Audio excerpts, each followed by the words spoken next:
പ്രാപിച്ചെടുക്കാമായിരുന്നു. കാരണം പരിശുദ്ധാത്മാ പൂർണ്ണനായിരുന്നു. എന്നാൽ team work കർത്താവിന്റെ മാതൃകയാകിയാൽ മാനുഷികമായിട്ടുള്ള ഒരു ടീം, ഒരു സോളിഡ് പേഴ്സണെ, എന്നേക്കാൾ കഴിവുള്ള പേഴ്സണെ, തന്നെക്കാൾ ബൈബിൾ ജ്ഞാനമുള്ള പരിജ്ഞാനമുള്ളവൻ, അവൻ പിന്മാറ്റത്തിൽ പോയെന്നൊക്കെ പറയുന്ന പ്രിയപ്പെട്ടവരുണ്ട് തർസോസിൽ. ഒരു പക്ഷേ ശരിയായിരിക്കാം. എല്ലാ ഉപദ്രവങ്ങളും കൂടെ ചർച്ചിൽ നിന്നുണ്ടായപ്പോൾ ആരും അവനെ സ്വീകരിക്കുവാൻ തയ്യാറായില്ല. അങ്ങനെയുള്ള ഒരവസ്ഥയിൽ അവൻ തിരിച്ച് തന്റെ നാട്ടിലേക്ക് കടന്നുപോയി എന്ന് പറയാം. അത് ശരിയായിരിക്കാം, അങ്ങനെയും ആകാം. പക്ഷേ ഭരണവാസന ചെയ്തെന്നറിയാമോ? മുട്ടുമേൽ നിന്ന് പ്രാർത്ഥിച്ചിട്ട് ദൈവത്തോട് പറഞ്ഞു, ഈ ചർച്ചിനെ, ഈ ഗ്രൂപ്പിനെ നടത്തിക്കൊണ്ട് പോകുവാൻ ഇനിയുള്ള നടത്തിപ്പിനായിട്ട് എനിക്ക് ഇത്രയും കഴിവുള്ള, ഒന്നുകിൽ നീ എന്നെ എന്നോട് ചെയ്യണം, ഇല്ലെങ്കിൽ എനിക്ക് വലുത് എന്റെ സഹായത്തിനായി ഏറ്റവും ശക്തനായ ഒരുവനെ വേണം. ഹലോ, അപ്പൊ ദൈവം ആലോചന കൊടുത്തു, നീ ശൗലിനെ കൂട്ടിക്കൊണ്ടുവരണം. അവർ തർസോസിൽ കടന്നു ചെന്നു ശൗലിനെ കൂട്ടിക്കൊണ്ടുവന്നു. അവർ രണ്ടുപേരും കൂടെ അന്ത്യോക്യ സഭയിൽ ഒരു വർഷം സഭയിലുള്ള പ്രിയപ്പെട്ടവരെ ട്രെയിൻ ചെയ്തു. നമ്മളൊക്കെ ട്രെയിൻ ചെയ്യാൻ ആഗ്രഹിച്ച് ബൈബിൾ സ്റ്റഡിക്ക് വിളിച്ചാൽ ഒരൊറ്റ ഒരെണ്ണം കാണത്തില്ല.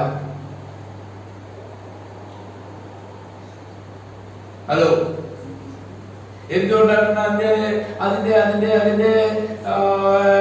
യഥാർത്ഥ റീസൺ എന്തുകൊണ്ടാണെന്ന് ഇപ്പോഴും എനിക്ക് മനസ്സിലായിട്ടില്ല.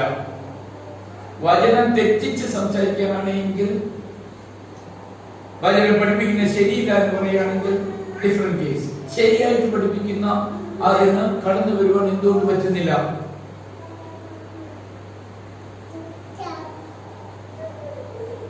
ഒരു വർഷം രണ്ടുപേരും ചേർന്ന്, ഏറ്റവും അത്ഭുതം, എനിക്ക് ഏറ്റവും അത്ഭുതം എന്നാണ് ചോദിച്ചാൽ, ഈ ഒരു വർഷം രണ്ടുപേരും കൂടെ ഒരേ മനസ്സോടുകൂടെ അടിയുണ്ടാക്കാതെ വിശ്വസ്തയോടെ ചർച്ചിനെ പരിപാലിച്ചുകൊണ്ടിരുന്നതാ. ഹലോ, അതിന്റെ പിന്നിൽ എത്രമാത്രം പ്രാർത്ഥന ഉണ്ടായിരുന്നു? ഒരു വർഷം കഴിഞ്ഞിട്ടും അവര് ദൈവസന്നിധിയിൽ ഒരേ ടീമായിട്ടിരുന്നു. സഭ അന്ത്യോക്യ സഭ പരിശുദ്ധാത്മാവിൽ ദൈവത്തെ ആരാധിച്ചുകൊണ്ടിരുന്നപ്പോൾ പരിശുദ്ധാത്മാവ് സഭയോട് പറഞ്ഞു, നിങ്ങളുടെ പാസ്റ്റേഴ്സിനെ രണ്ടുപേരെയും ലോക സുവിശേഷീകരണത്തിന് അയക്കണം. ലോക സുവിശേഷീകരണത്തിന് അയക്കണം എന്ന് പറഞ്ഞപ്പോൾ സഭ പ്രാർത്ഥിച്ചു, പരിശുദ്ധാത്മാവിൽ പ്രാർത്ഥിച്ചു, അവരെ രണ്ടുപേരെയും ലോക സുവിശേഷീകരണത്തിന് ഫസ്റ്റ് മിഷണറി യാത്രി അവിടെ ആരംഭിക്കുന്നു.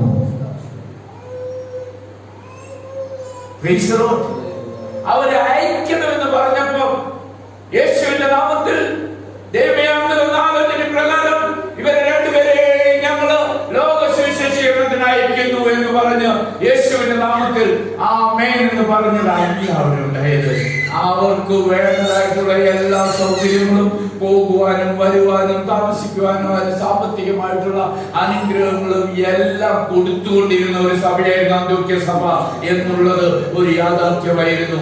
അതുകൊണ്ട് പരിശുദ്ധാത്മാവ് സഭയെ ഏൽപ്പിച്ചത് രണ്ടുപേരെ 5 നിമിഷം കൊണ്ട് പ്രാർത്ഥിച്ചയക്കുവാനല്ല, അവരുടെ യാത്ര മുഴുവനും, യാത്രാ ചിലവുകൾ മുഴുവനും എല്ലാം വഹിച്ച് അവരെ തുടർന്ന് പ്രാർത്ഥിച്ചു.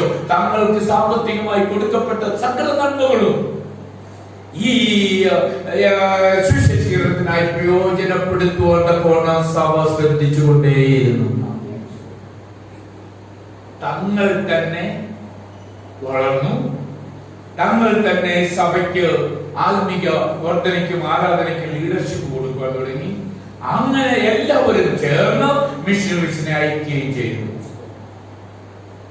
അറിയപ്പെടുന്ന എല്ലാ ഇടങ്ങളിലും 3 മിഷണറി ജേർണി പൗലോസ് ചെയ്തപ്പോഴേക്കും അന്നറിയപ്പെടുന്ന എല്ലാ ഇടങ്ങളിലും ഈ യേശു മുഖാന്തരമായിട്ടുള്ള സുവിശേഷം ഉന്നതകരമായി പ്രചരിപ്പിക്കുവാൻ സാധിച്ചു. പ്രചരിക്കുവാൻ അത് ദൈവം അവിടെ എല്ലാം നമ്മൾ കാണുന്നുണ്ട്. പരിശുദ്ധാത്മാവ് വിശ്വസിച്ചവരെ പരിശുദ്ധാത്മാവ് സഭയോട് ചേർത്തുകൊണ്ടിരുന്നു. അങ്ങനെ ഒരു സപ്പോർട്ട് കൊടുക്കപ്പെട്ട സഭ ആദ്യമായിട്ട് മിഷണറി അയച്ചപ്പോൾ ബർന്നബാസും പൗലോസും കൂടെ പോയപ്പോൾ മാർക്കോസ് പറഞ്ഞു, ഞാനും കൂടെ കടന്നു വരാം. കാരണം ഈ മർക്കോസിന് ഒരാഗ്രഹം, ചെല്ലുന്നിടത്തെല്ലാം അത്ഭുതകരമായിട്ടുള്ള വിടുതലുണ്ടാവുന്നു, ഇതെല്ലാം ഈസിയാ എന്നുള്ള രീതിയിൽ മാർക്കോസ് പറഞ്ഞു ഞാനും കൂടെ വരാമെന്ന്. ഇവിടെ വായിച്ചത് എന്താ? 12:25 ഒന്നുകൂടെ വായിച്ചേ.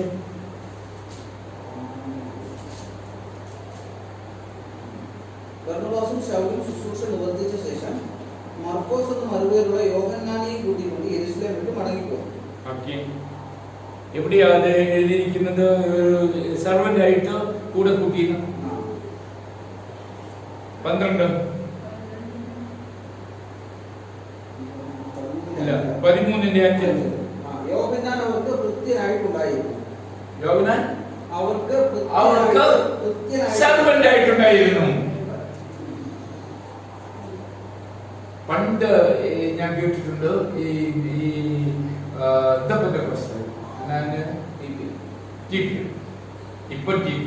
CPM അവരുടെ പാസ്റ്റേഴ്സിനെ കൂടെ കൊണ്ടു നടക്കാൻ സെർവന്റ് ഉണ്ടാവും. ഒരാൾ വലത്തുണ്ടാവും, ചിലപ്പോൾ അടുത്ത ഭാഗത്തും 2 പേരുണ്ടാവും.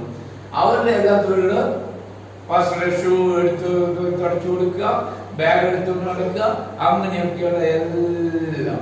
അത് ആ ട്രെയിനിങ് ആദ്യമായിട്ട് സമർപ്പിക്കപ്പെട്ട പ്രിയപ്പെട്ടവരൊക്കെ ആ ട്രെയിനിങ്ങിൽ കൂടെ കടന്നു പോകുന്നത് നല്ലതായിരിക്കും. പക്ഷെ ആ ട്രെയിനിങ്ങിന്റെ തുടക്കത്തിൽ തന്നെ തിരിച്ചു പോരുന്ന പ്രിയപ്പെട്ടവർ ഒത്തിരിയുണ്ട്. എന്നാൽ ആ ട്രെയിനിങ്ങിൽ ശരിയായിട്ട് നിന്ന പ്രിയപ്പെട്ടവർ ഇന്ന് പാസ്റ്റേഴ്സ് ആയിട്ട് പലയിടങ്ങളിലുണ്ട്. അതിലൊരാളെ നിങ്ങൾക്ക് എല്ലാവർക്കും അറിയാം, സജി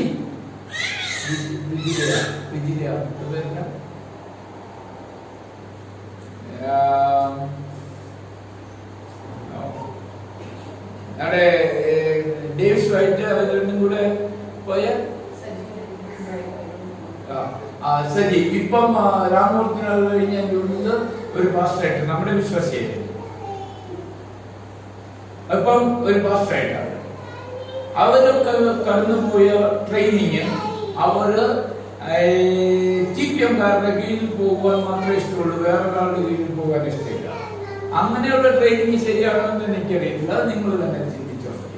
പക്ഷേ സോളിഡ് ട്രെയിനിങ്, ശരിയായിട്ട് ട്രെയിനിങ് കൊടുക്കപ്പെടുവാനൊക്കെ വേണം, അത് ഏറ്റെടുക്കുവാനൊക്കെ വേണം, നമ്മളെല്ലാവരും തയ്യാറാകപ്പെടണം.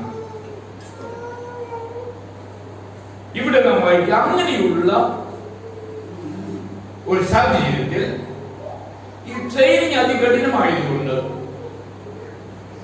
ദൈവത്തിന്റെ വചന സുവിശേഷങ്ങളിൽ നാം വായിക്കുന്നത് ഈ മാർക്കോസ് എന്ന മറുപേരുള്ള യോഹന്നാൻ വളരെ ധനികനായിരുന്നു അവന്റെ അമ്മ. അതുകൊണ്ട് അങ്ങനെയുള്ള ഒരു സാഹചര്യത്തിൽ ഇങ്ങനെയുള്ള ഒരു ട്രെയിനിങ് എന്ന് പറഞ്ഞാൽ കഠിനമായിട്ട് ആദ്യം തോന്നത്തുള്ളൂ. തിരിച്ചു പോന്നപ്പോ വന്നിട്ട് പോയി എന്ന് പറഞ്ഞ് പൗലോസ് അങ്ങനെ അവനെ അങ്ങ് വിട്ടുകളഞ്ഞു. എന്നാൽ അന്ന് മുതൽ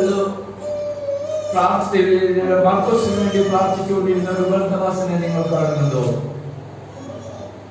ദൈവം ബർന്നബാസിന് ഒരു വലിയ ദർശനം കൊടുത്ത് പ്രാർത്ഥിച്ചതിന് ഉത്തരമായിട്ട് എന്നാണ് ചോദിച്ചിട്ടുണ്ടെങ്കിൽ ഈവന്റെ മിഷണറി, രണ്ടാമത്തെ മിഷണറി ജേർണിയിൽ അവർ മുൻപോട്ട് വന്നപ്പോൾ ഏറ്റവും കൂടുതൽ സന്തോഷിച്ചു. എന്റെ പ്രാർത്ഥന ദൈവം കേട്ട് അവൻ തിരികെ വന്നിരിക്കുന്നു. അവൻ പറഞ്ഞു, എനിക്ക് അങ്ങനെ ഒരു തെറ്റ് പറ്റി, ഇനി അത് ഉണ്ടാകത്തില്ല, ഞാൻ പ്രവർത്തനത്തിന് വരാൻ എന്നെ തന്നെ സമർപ്പിച്ചു. അതിന് പിന്നിൽ പ്രാർത്ഥിച്ച ഒരു ബർന്നബാസ് ഉണ്ട്. എന്നാൽ ബിസി സ്കെഡ്യൂൾ കാരണം പ്രാർത്ഥിക്കാത്ത ഒരു പൗലോസുണ്ട്. പ്രാർത്ഥിക്കാത്ത പൗലോസിന് ദൈവം ഒത്തിരി വെളിപ്പാടൊക്കെ കിട്ടുന്നവനായിരുന്നാലും ഈ കാര്യത്തിൽ വെളിപ്പാടൊന്നും കിട്ടിയില്ല. വെളിപ്പാട് കിട്ടാൻ അവൻ നോക്കിയില്ല. കാരണം എന്ന് വെച്ചാൽ അവരുടെ മൈൻഡ് പൂർണ്ണമായിട്ട് അടച്ചു വെച്ചിരുന്നു. എന്നതാന്ന് ചോദിച്ചാൽ, ഞാൻ പഠിച്ച ദൈവത്തിന്റെ വചനം ഒരിക്കൽ കലപ്പയ്ക്ക് കൈവച്ചിട്ട് തിരിഞ്ഞു നോക്കുന്നവൻ എനിക്ക് കൊള്ളാവുന്നവനല്ല എന്ന് യേശു പറഞ്ഞത് വളരെ ശക്തമായി, പോസിറ്റീവായി, ഓപ്പണായി, അതേമാതിരി ലിറ്ററൽ ആയിട്ട് താൻ എടുത്തത് കൊണ്ട് ദൈവസന്നിധിയിൽ ഇവനോടുള്ള ദൈവിക ഉദ്ദേശം കണ്ടുപിടിക്കുവാൻ കഴിഞ്ഞില്ല. പക്ഷെ ബർന്നബാസ് ഇവനെ കൂട്ടിക്കൊണ്ടുപോയി. ഈ ബർന്നബാസിന്റെ ട്രെയിനിങ്ങിൽ മാർക്കോസ് ആണ് ആദ്യമായിട്ട് സുവിശേഷം എടുക്കുന്നത്. ഈവൻ പൗലോസ് ലേഖനങ്ങളിൽ കുറിച്ചൊക്കെ എഴുതിയിട്ടുണ്ട്. പക്ഷേ സുവിശേഷം, യേശുവിനെ കുറിച്ചുള്ള സുവിശേഷം ഈവൻ പൗലോസിന് ശരിയായിട്ടുള്ള നിലയിൽ ഒരു സോഴ്സ് മെറ്റീരിയൽ അല്ലായിരുന്നു എന്ന് പറയുവാൻ തക്കവണ്ണം തെളിയിക്കപ്പെടുവാൻ ഒത്തിരി പ്രശ്നം തന്നെയാണ് മാർക്കോസിന്റെ സുവിശേഷം. ഈ മാർക്കോസ് ശരിക്കും പറഞ്ഞാൽ പ്രാർത്ഥിക്കുന്ന ഒരു കുടുംബത്തിൽ, പ്രാർത്ഥനയ്ക്ക് വില കൊടുക്കുന്ന ഒരു കുടുംബത്തിൽ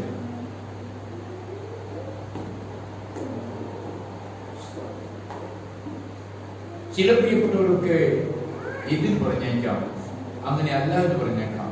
പക്ഷേ യേശു ഒരിക്കൽ പറഞ്ഞു, ഞാൻ എൻ്റെ ശിഷ്യന്മാരുമായിട്ട് പെസഹ കഴിക്കുവാൻ ആഗ്രഹിക്കുന്നു എന്ന് പറഞ്ഞപ്പോൾ ശിഷ്യന്മാരിൽ ചിലർ ചോദിച്ചു, എവിടെ ഒരു കേണം? അപ്പോൾ കർത്താവ് പറഞ്ഞു, നീ പട്ടണത്തിൽ പോകണം. പട്ടണത്തിൽ പോകുമ്പോ ഒരാൾ ഒരു കുടത്തിൽ വെള്ളവുമേന്തി പോകുന്ന ഒരു കാഴ്ചയാണ്. അവൻ ചെന്ന് കയറുന്ന വീട്ടിൽ നീ പോയി പറയണം, ഗുരു പെസഹ ശിഷ്യന്മാരുമായി പെസഹ നടത്തുവാൻ ആഗ്രഹിക്കുന്നു, അതിന് ഒരുക്കപ്പെട്ട സ്ഥലമാണ്. അപ്പോൾ യേശു പറഞ്ഞു, അവരെ പറയും, വിരിച്ചൊരുക്കി ഒരു വലിയ മാളിക മുറി കാണിച്ചു തരും. അവിടെ അത്ഭുതമായിട്ട് എടുക്കാം. പക്ഷേ യേശുവിന് കോൺഫിഡൻസ് ഉള്ള ഒരു നല്ല വീടായിരുന്നു ഈ മാളിക മുറിയുടെ ഉടമസ്ഥൻ.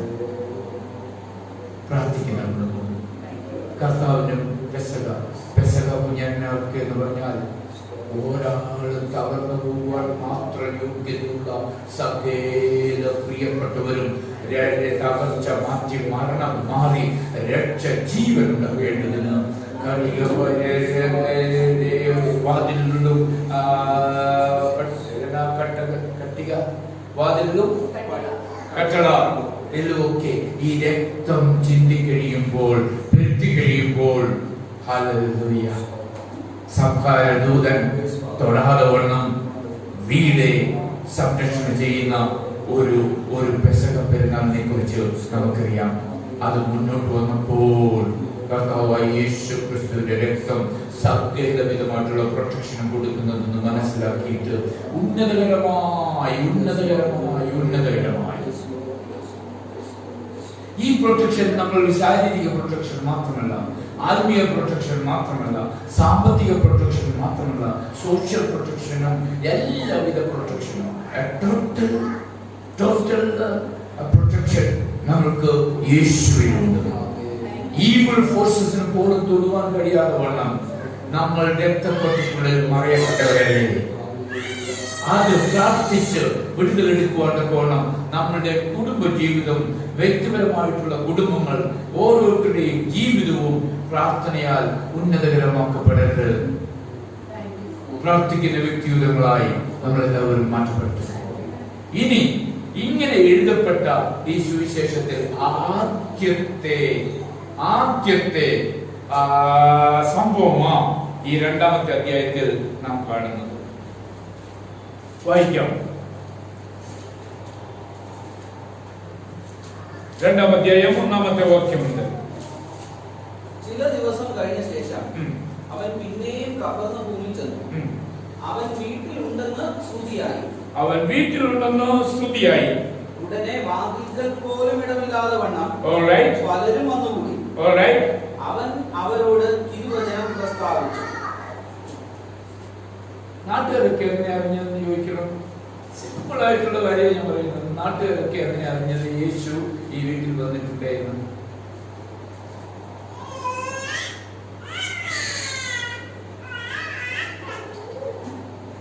കഴിഞ്ഞ മുമ്പത്തെ ആഴ്ചയിൽ ദൈവവചനം ഇടപെട്ടുകൊണ്ടിരുന്നപ്പോൾ നമ്മൾ എല്ലാവരും ചിന്തിച്ചൊരു കാര്യമുണ്ട്.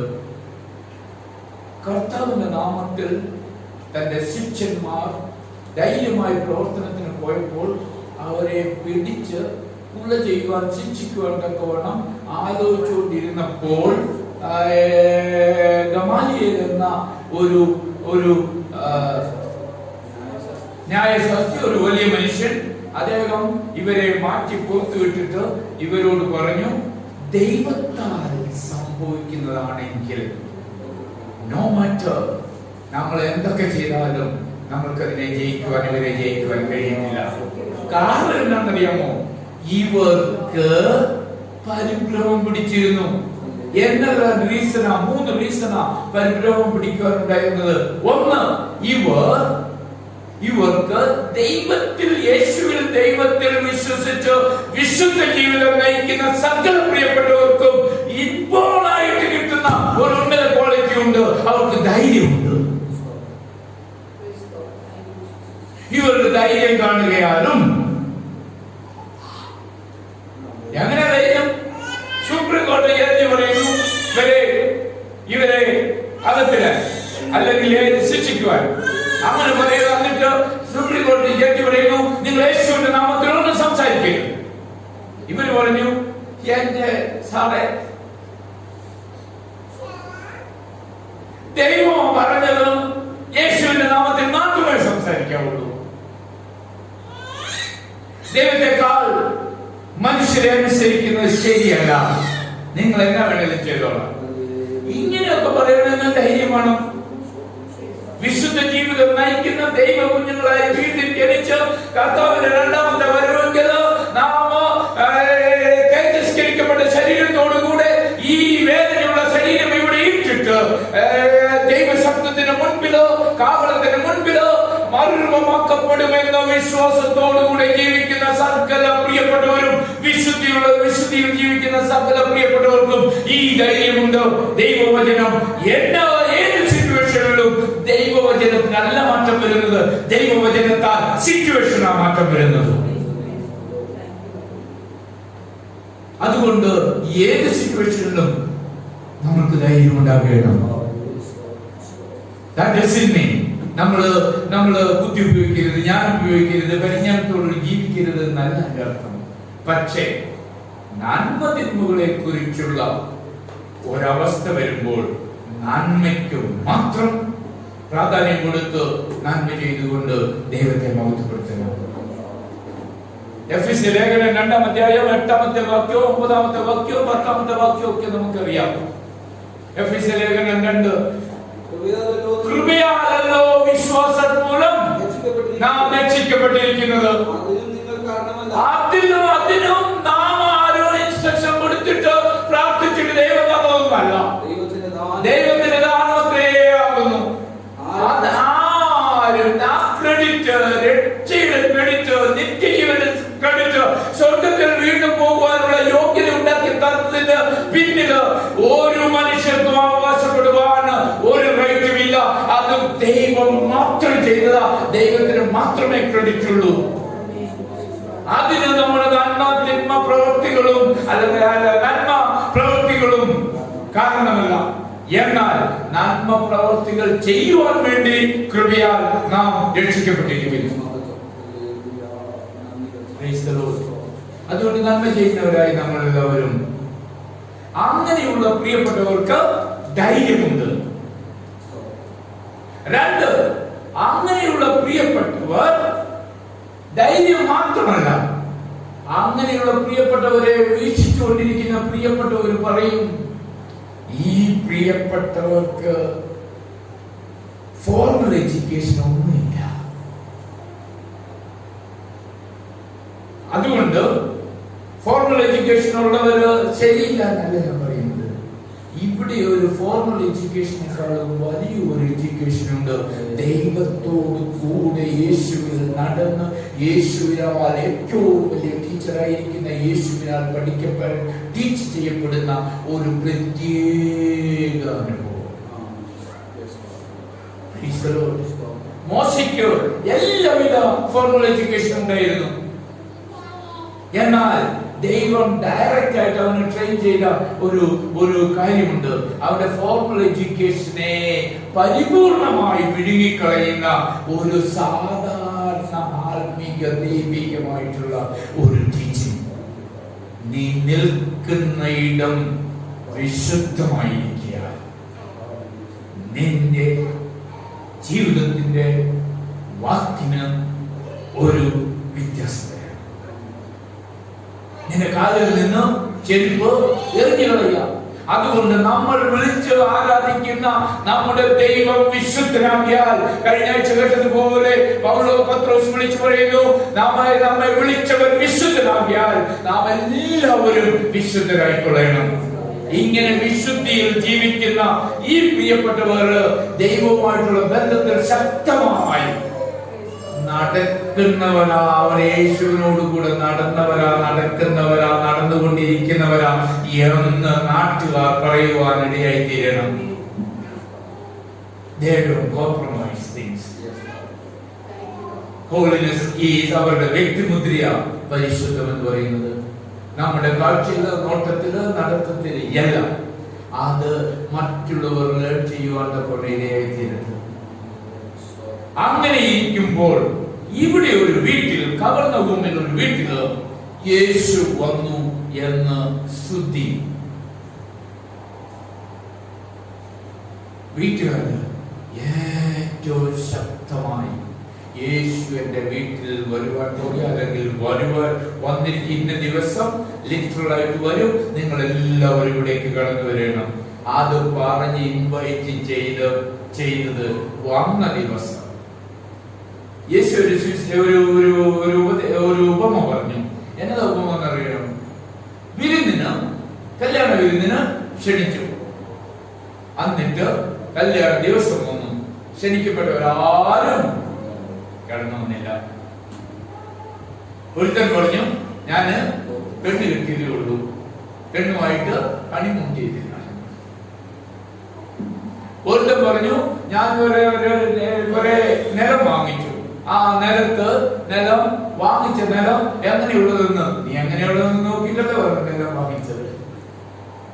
വേറൊരുത്തൻ പറഞ്ഞു, ഞാന് കുറെ കാളുകളെ വാങ്ങിച്ചു, കാളുകൾ ശരിയാണോ നല്ലതാണോ അല്ലയോ എന്നറിയാൻ വേണ്ടി അങ്ങനെ നോക്കാൻ പോണം. അങ്ങനെ ഓരോ ഒഴിവുകൾ പറഞ്ഞ പ്രിയപ്പെട്ടവരെല്ലാവരും പെന്തക്കോസ്തുകാരാണെന്ന് എനിക്ക് സംശയമുണ്ട്. ഹലോ, നമ്മളിപ്പോ ഇഷ്ടം പോലെ ഒഴിവുകൾ, എന്തിനേയും ന്യായീകരിക്കുന്ന ഒഴിവുകൾ പറയുവാൻ ഏറ്റവും വിദഗ്ധരായി മാറിക്കൊണ്ടിരിക്കുകയാണെന്ന് എനിക്കൊരു സംശയമുണ്ട്. അതൊരു വേദനയുമുണ്ട്. സുവിശേഷം പറയാതിരിക്കുവാൻ, പ്രാർത്ഥിക്കാതിരിക്കുവാൻ, കുടുംബത്തിൽ ശക്തമായ പ്രാർത്ഥനാന്തരീക്ഷം സൃഷ്ടിക്കപ്പെടാതിരിക്കുവാൻ, ഇതിനൊക്കെ നമ്മൾക്ക് എല്ലാം ഒഴിവുകളുണ്ട്. നന്മ ചെയ്യാതിരിക്കുവാൻ ഇഷ്ടം പോലെ റീസൺസ്. എന്നാൽ ഈ കുടുംബം അങ്ങനെ ആയിരുന്നില്ല. വിളിച്ചവരെല്ലാവരും കിടന്നു. ഈ കുടുംബത്തിൽ പെട്ട 4 പേർ അതേ കുടുംബവുമായി ബന്ധപ്പെട്ട് ഒരുമിച്ച് പ്രാർത്ഥിക്കുന്ന 4 പേര്. ആ കുടുംബത്തെ ശരിക്കും മനസ്സിലാക്കിയിട്ട് അവരുടെ കുടുംബത്തിന്റെ നിലനിൽപ്പ് എന്തിനു വേണ്ടിയാണ് എന്ന് കണ്ടുപിടിച്ച 4 പേർ. അവർ 4 പേർ ഓടിച്ചെന്ന് ഒരു വേദനിക്കുന്ന ഒരുവനെ യേശു തൊടുവാൻ വേണ്ടി മുഖം ഒരുക്കുവാൻ യേശുവിന്റെ സന്നിധിയിലേക്ക് കൊണ്ടുവന്നു. അവിടെ ചെന്നപ്പോഴാണ് കാണുന്നത് 100 കണക്കിന് ആളുകൾ തിങ്ങി ഞെരുങ്ങിയിരിക്കുന്നത് കൊണ്ട് കട്ടിലോടുകൂടെ കൊണ്ടുപോകാൻ പറ്റത്തില്ല. അവരെന്ത് ചെയ്തു ചോദിച്ചാൽ യേശുവിനെ വിളിച്ച യേശു കടന്നു വന്ന ആ വീട്ടിനെ മേൽക്കൂര പൊളിച്ച് അതിൽ കൂടെ ഇറക്കി. ആ ഇറക്കിയ 4 പേരുടെ വിശ്വാസം കണ്ടിട്ട് യേശു പറഞ്ഞു, നിന്റെ പാപം മോചിച്ചിരിക്കുന്നു. അത് ക്രിട്ടിസൈസ് ചെയ്ത പ്രിയപ്പെട്ടവര് ക്രിട്ടിസൈസ് ചെയ്ത വാക്കുകളിൽ നമ്മളെ പോലെ അത്ര ധൈര്യം അവർക്കുണ്ടായിരുന്നില്ല. അവര് യേശുവിന്റെ സന്നിധിയിൽ ക്രിട്ടിസൈസ് ചെയ്തത് ഉള്ളത്തിൽ തന്നെയാണ്, ആരോടും പറഞ്ഞിട്ടില്ല. യേശു അവരുടെ ചിന്തകളെ ഗ്രഹിച്ചിട്ട്, നീ ചിന്തിച്ചേരാ തെറ്റാ, തിരുത്തലാന്നല്ല പറഞ്ഞത്. പക്ഷപാതക്കാരനോട് പറഞ്ഞു, എഴുന്നേറ്റ് കിടക്കിയെടുത്ത് നടന്നു. ഫിസിക്കൽ ഹീലിംഗ് ആദ്യമായിട്ടാണ് കിട്ടിയത്, സ്പിരിച്വൽ ഹീലിംഗ്. അതിന്റെ ശേഷമായിട്ട് അതുമായി ബന്ധപ്പെട്ടത് ഫിസിക്കൽ ഹീലിംഗ്. നമ്മളിപ്പോ മുഖ്യത്വം കൊടുക്കുന്ന ഫിസിക്കൽ ഹീലിംഗ്. ഇപ്പൊ കൊറോണ വൈറസിൽ നിന്ന് വിടുതൽ പ്രാപിക്കാൻ എന്തെല്ലാം നമ്മൾ ചെയ്യുന്നുണ്ടെന്ന് നമുക്കറിയാം. എന്നാൽ യഥാർത്ഥ സ്പിരിച്വൽ ഹീലിംഗ് ഇവിടെ നിന്ന് പോയാൽ കൊറോണ വൈറസിനെ അതിജീവിച്ചിട്ട് 10-20 വർഷം 10-50 വർഷം കൂടി ജീവിച്ചിട്ട് കടന്നു ചെല്ലുന്നത് നിത്യ നരകത്തിൽ വേദനയ്ക്കുള്ളിലാണെങ്കിൽ പ്രയോജനമില്ല. അതുകൊണ്ട് സ്വർഗത്തിനും ഭൂമിക്കും നാഥനായ ദൈവം നമുക്കായി ഒരുക്കിയിരിക്കുന്ന സ്വർഗത്തിലേക്ക് കടന്നു ചെല്ലുവാൻ, ദൈവത്തോട് കൂടെ ദൈവത്തെ പോലെ നിത്യത മുഴുവനും ജീവിക്കുവാൻ തക്കവണ്ണം ദൈവം ഒരുക്കിയിരിക്കുന്ന വലിയ ഒരു സുവിശേഷം മറ്റുള്ളവരോട് പറയുവാൻ, അവരെ എല്ലാവരെയും യേശു തൊടേണ്ടതിന് യേശുവിന്റെ സന്നിധിയിൽ മുട്ടുമ്പോൾ നിന്ന് പ്രിയപ്പെട്ടവരെ ദൈവസന്നിധിയിലേക്ക് കൊണ്ടുവരുന്ന പ്രിയപ്പെട്ടവരായി ഈ കൊറോണ വൈറസ് മൂലമായി ബാധിക്കപ്പെട്ട ഈ സമയത്ത് ലോക്ക്ഡൌണിൽ ഏറ്റവും ശക്തമായി ദൈവിക പ്രവർത്തനം ചെയ്യുവാൻ നമ്മൾ എക്യുപ്റ്റ് ആകുവാൻ നമ്മെ സമർപ്പിച്ചുകൊണ്ട് പ്രാർത്ഥിക്കേണ്ടത്. ഈ ലോക്ക്ഡൌൺ കാലഘട്ടം കഴിയുമ്പോൾ ഏറ്റവും ധൈര്യമുള്ളവരായി സുവിശേഷം ഡയറക്ട്ലി ഷെയർ ചെയ്യുവാൻ തക്കവണ്ണം പ്രാപ്തരായി തീരേണ്ടതിന് ദൈവസന്നിധിയിൽ നമ്മെ സമർപ്പിച്ച് നാം എല്ലാവരും എനേബിൾഡ് ആകണം. 1 കൊരിന്ത്യർ 10:13 നാം വായിക്കുമ്പോൾ ഇങ്ങനെ നാം കാണുന്നു, മനുഷ്യർക്ക് നടപ്പല്ലാത്ത പരീക്ഷ നിങ്ങൾക്ക് നേരിട്ടിട്ടില്ല. ഒരു പക്ഷേ നേരിട്ടാൽ പരീക്ഷയോട് കൂടെ പോക്കുവരവും തരുന്ന ഒരു വലിയ ദൈവമാണ് നമ്മുടെ ദൈവം. അതുകൊണ്ട് ധൈര്യമായി പ്രാർത്ഥിക്കാം. രക്ഷിക്കപ്പെട്ടതിന് ശേഷം കർത്താവിന്റെ കുഞ്ഞുങ്ങളായി ദൈവത്തിന്റെ കുഞ്ഞുങ്ങളായി മാറിയതിനു ശേഷം വളർന്നുകൊണ്ടിരിക്കുവാൻ സമർപ്പിച്ചതിന് ശേഷം പരിശുദ്ധമായി നമ്മളെ വയ്ക്കുവാൻ തക്കവണ്ണം ദൈവസന്നിധിയിൽ പ്രാർത്ഥിച്ച് അശുദ്ധിയെ നീക്കിയതിനു ശേഷം ക്ഷമ പ്രാപിച്ച് ദൈവത്തെ മഹത്വപ്പെടുത്തിക്കൊണ്ടിരിക്കുന്ന പ്രിയപ്പെട്ടവരെ, കർത്താവിന്റെ 2ാമത്തെ വരവിനെ എതിർപ്പാർത്തുകൊണ്ടിരിക്കുന്ന നാം എല്ലാവരും കർത്താവിന്റെ 2ാമത്തെ വരവ് കാവള ശബ്ദം ധ്വനിക്കുന്നതിന് മുമ്പായിട്ട് ലോകത്തിൽ ദൈവം ചെയ്യുവാനിരിക്കുന്ന സകല കാര്യങ്ങളും നമ്മളിൽ കൂടെ ചെയ്യുവാൻ തക്കവണ്ണം നമ്മൾക്കൊരു എനേബിൾമെന്റ് വേണ്ടേ? അതിനായി പ്രാർത്ഥിക്കണം. അതിന് തങ്ങളുടെ ചെറിയ വീടിന്റെ മേൽക്കൂര മഴ പെയ്താൽ എന്തായി തീരും? നമ്മുടെ ജീവിതം എങ്ങനെയായി തീരും എന്നൊന്നും ചിന്തിക്കുവാനോ ചിന്തിക്കുകയല്ല. അവർക്ക് അതിനും എല്ലാം വലുതായിട്ടുള്ള ഒരു കാഴ്ചപ്പാടുണ്ട്.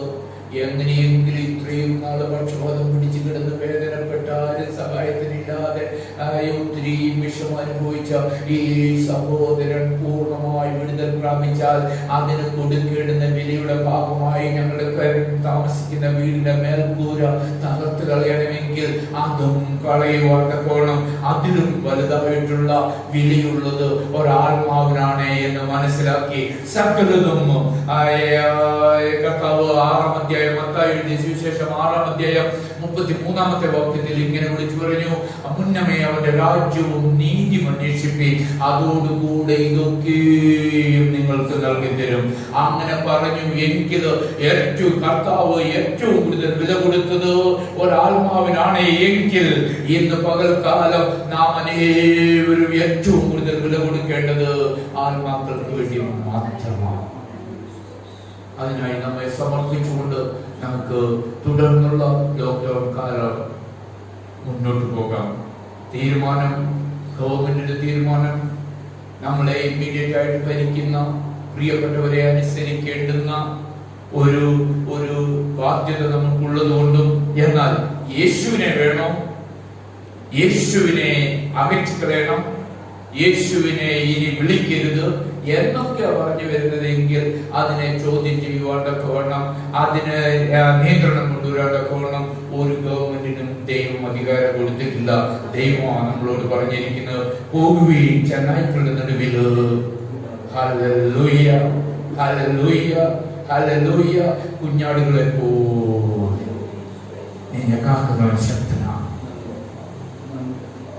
നമ്മെ കരുതുന്നവൻ ശക്തനാണ്. അവൻ ഉറങ്ങുകയുമില്ല, മയങ്ങുകയുമില്ല. ഏത് സമയത്ത് തക്ക സമയത്ത് നമ്മെ സൂക്ഷിക്കുവാൻ ഇറങ്ങി വരുന്നവനാണ്. അതുകൊണ്ട് ഈ കാര്യത്തിൽ കോംപ്രമൈസ് ഇല്ല.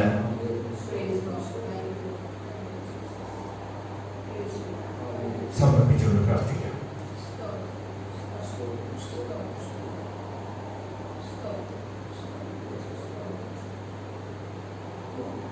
ഒരാൾ ശബ്ദമെടുത്ത് പ്രാർത്ഥിക്കാം. പരിശുദ്ധനായ ദൈവമേ, സ്വർഗീയ നല്ല പിതാവേ, മനോഹരമായ നല്ല ഞായറാഴ്ചക്കായി ഞങ്ങൾ നന്ദിയോടെ നിശ്ചയിക്കുന്നു. ഞങ്ങൾ ഏൽപ്പിച്ച ദൈവിക ആലോചനയ്ക്ക് മുമ്പിൽ ഞങ്ങൾ ഒരിക്കൽ കൂടെ സമർപ്പിക്കുകയാണ്. ദൈവത്തിന്റെ കുഞ്ഞുങ്ങളാകുന്ന ഞങ്ങൾ കർത്താവേ, ഒരിക്കലും കർത്താവേ ഒരു കാര്യത്തോടും കർത്താവേ ഒരു തരത്തിലും കർത്താവേ ഞങ്ങൾ കോംപ്രമൈസ് ചെയ്ത് പോവുക എന്നുള്ളതല്ല ദൈവം ആഗ്രഹിക്കുന്നത്. മറിച്ച് അതിജീവിച്ച് മുന്നേറുവാൻ തക്കവണ്ണം ദൈവാത്മാവിന്റെ ശക്തി പ്രാപിച്ചവരായി പാപത്തെയും കർത്താവെ നന്മയും തിന്മയും തിരിച്ചറിഞ്ഞുകൊണ്ട് നന്മയ്ക്ക് വേണ്ടി കർത്താവെ ധൈര്യത്തോടെ നിൽക്കുന്ന ഒരു സ്വഭാവത്തിന് ഉടമകളായി കർത്താവെ നാളുകളിൽ കർത്താവെ തീരുവാൻ തക്കവണ്ണം ഞങ്ങളെ സമർപ്പിച്ചുകൊണ്ട് ഞങ്ങൾ പ്രാർത്ഥിക്കുന്നു. കർത്താവെ ഞങ്ങൾ കേട്ടതുപോലെ കർത്താവെ അതിന് തക്കവണ്ണം കർത്താവിന് പ്രാർത്ഥിക്കുന്ന കുടുംബങ്ങളായി കുടുംബങ്ങളും കർത്താവ് ഞങ്ങളുടെ വ്യക്തി ജീവിതങ്ങളിൽ രൂപാന്തരപ്പെടുവാൻ ഞങ്ങൾ സമർപ്പിക്കുകയാണ്. ദൈവം ഒരിക്കൽ കൂടെ ഇന്ന് പകൽക്കാലം ഞങ്ങളെ പൂർണ്ണമായി ദൈവങ്ങളെ സമർപ്പിക്കുന്ന കർത്താവെ ഞങ്ങളുടെ കുഞ്ഞുങ്ങളെ ഞങ്ങൾ ദൈവങ്ങളെ സമർപ്പിക്കുമ്പോൾ എന്റെ കർത്താവെ പത്രോസിന് മാതൃകയായിരുന്ന ഒരു മറിയെ പോലെ ഹല്ലേലൂയ കർത്താവെ പത്രോസിന് വേണ്ടി പ്രാർത്ഥിച്ചുകൊണ്ടിരുന്ന ഒരു കൂട്ടം കർത്താവെ ഹല്ലേലൂയ ജീവിതങ്ങളെ പോലെ ഈ നാളിൽ കർത്താവെ സമർപ്പണത്തോടൊപ്പം കർത്താവെ പ്രാർത്ഥനയിലും മുന്നേറുന്ന കർത്താവെ വ്യക്തി ജീവിതങ്ങളായി നിങ്ങൾ തീരുവാൻ ഞങ്ങൾ എല്ലാവരും ഒരിക്കൽ കൂടെ കേട്ട ദൈവജനത്തിന് മുമ്പിൽ സമർപ്പിച്ചുകൊണ്ട് ഇന്ന് കാലം ഞങ്ങളെ സമർപ്പിക്കുന്ന ഒരാഴ്ചക്കാലം ജീവിപ്പാൻ ആവശ്യമായ ദൈവം തന്നിരിക്കുക. അവിടുന്ന് ബലപ്പെടുത്തുകയും ശക്തീകരിക്കണം. അവിടുത്തെ കരങ്ങളിൽ ഏൽപ്പിച്ച് പ്രാർത്ഥിക്കുന്നു. അവിടുത്തെ ദാസനെ ബലപ്പെടുത്തിക്കൊണ്ട് സ്വോത്രാദിയോടുന്ന ദൈവ സാന്നിധ്യത്തിന്റെ മറുപടികളെ മറച്ചതുകൊണ്ട് സ്വോത്രം കർത്താവ് ഈ ഒരാഴ്ചക്കാലം മുഴുവൻ എന്തെല്ലാം ദൈവനാമത്തിന്റെ മഹത്വത്തിന് വേണ്ടി ചെയ്യുവാൻ എന്റെ കർത്താവ് ഞാൻ കഴിയുമോ അതെല്ലാം ചെയ്യുവാനുള്ള കൃപ നിങ്ങളെ സഹായിച്ചാട്ട് പ്രാർത്ഥന കേട്ടുകൊണ്ട് സ്തോത്രം പുത്രനെ മഹത്വപ്പെടുത്തേണം. യേശുവിൻ നാമത്തിൽ തന്നെ എല്ലാവരും എഴുന്നേറ്റ് നിന്ന് ദൈവസന്നിധിയിൽ പ്രാർത്ഥിക്കാൻ പോകുക. അപ്പോൾ എബിയും ശീതളും ജോലിനെയും കൊണ്ട് മുൻപിൽ കടന്നു വരണം.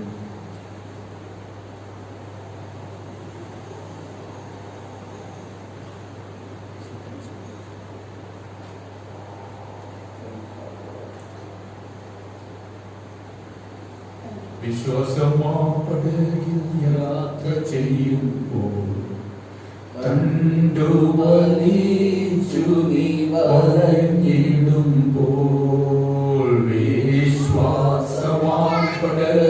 യാത്ര ചെയ്യുമ്പോൾ കണ്ടു വലിച്ചു നീ വലഞ്ഞിടുമ്പോൾ ഭയപ്പെടേണ്ട കർത്തൻ കൂടെയുണ്ട്, ഭയപ്പെടേണ്ട കർത്തൻ കൂടെയുണ്ട്, അടുപ്പിക്കും സ്വർഗീയ തുറമു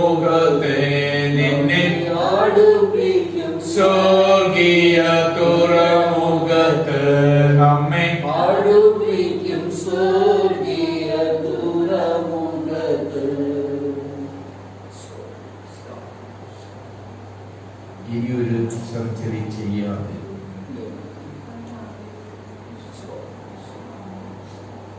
നമ്മൾ ആർട്ടിഫിഷ്യലായി വെച്ചിരിക്കുന്ന ആ ഷെൻറ്റ് എടുത്ത് മാറ്റുവാനുള്ള ആ ക്രമീകരണമല്ലാതെ വേറൊരു സർജറി ഇല്ലാതെ നടത്തുവാൻ ശക്തനായ ഒരു ദൈവം നമുക്കുണ്ടെന്നും, എന്നാൽ സർജറി അനുവദിക്കുന്നുവെങ്കിൽ അത് ദൈവത്തിനൊരു പ്രത്യേക ഉദ്ദേശമുണ്ട് എന്നും അതിന്റെ പിന്നിലുള്ള എല്ലാവിധമായിട്ടുള്ള ആവശ്യങ്ങളും നടത്തി തരുവാൻ ശക്തനെന്നും കരം പിടിച്ച് നടത്തി നമ്മെ എനേബിൾ ചെയ്യുവാൻ കരുത്തനായ ഒരുവനിലാണ് നാം ദൈവത്തെ ആരാധിക്കുന്നതെന്നും നമ്മൾക്ക് വേണ്ടി ജീവൻ തന്നവൻ ഒന്നുമില്ലായ്മയിൽ നിന്ന് സകലത്തെയും ഉണ്ടാക്കി തരുവാൻ ശക്തനായ ഒരു ദൈവമാണ് നമുക്ക് വേണ്ടി ജീവൻ തന്നത്.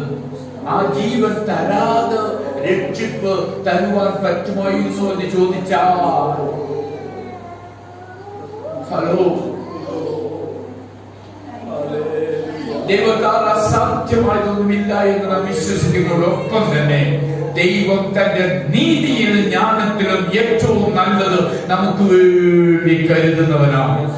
അതുകൊണ്ട് ഒരു പുതിയ അനുഭവത്തിലേക്ക് നമ്മെ നടത്തുന്നുവെങ്കിൽ നാളെ അഡ്മിറ്റ് ചെയ്യുന്ന സമയം മുതൽ തിരിച്ച് ഭവനത്തിൽ കടന്നു വന്ന ദൈവത്തെ മഹത്വപ്പെടുത്തുന്നവരെയും കൃപയ്ക്കുള്ളിൽ പുതിയപ്പെട്ടവരായി.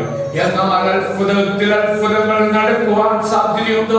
നാളേക്ക് തലവെട്ടുവാൻ തക്കവണ്ണം ജയിലിൽ അടയ്ക്കപ്പെട്ട പത്രോസ് രാത്രിയുടെ 12 നേരത്ത് ആദ്യ രാത്രിയിൽ ഇതാ വിടുവിക്കപ്പെട്ടവനായി പ്രാർത്ഥിച്ചുകൊണ്ടിരിക്കുന്ന പ്രിയപ്പെട്ടവരുടെ നടുവിലേക്ക് ഇറങ്ങി ചെല്ലുവാൻ തക്കവണ്ണം ദൈവം വഴിയൊരുക്കിയെങ്കിൽ കടന്നു ചെന്ന് കർത്താവേ ചെറിയ സർജറി ചെയ്യുവാൻ തക്കവണ്ണം എല്ലാം പ്ലാനിങ് ചെയ്ത അതേ അത്ഭുതകരമായി പറയുവാനിടയായിട്ടുണ്ട്.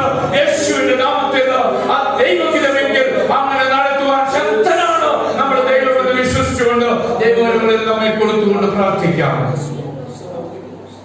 അത് കാശ് ലാഭിക്കുവാനുള്ള കുറുക്കുവതിയായിട്ടൊന്നുമല്ല. എന്നാൽ ദൈവം തന്നിരിക്കുന്ന അനുഗ്രഹങ്ങൾ ദൈവത്തിന്റെ നാമമഹത്വത്തിന് വേണ്ടി, ഏറ്റവും മഹത്വത്തിന് വേണ്ടി, വലിയ മഹത്വത്തിന് വേണ്ടി ഉപയോഗിക്കുവാൻ സാധ്യമാകുന്ന അനുഗ്രഹങ്ങൾ അതിനുവേണ്ടി മാത്രം ഉപയോഗിക്കപ്പെടുവാൻ നമ്മെ സമർപ്പിച്ചുകൊണ്ട് നമുക്ക് പ്രാർത്ഥിക്കാം.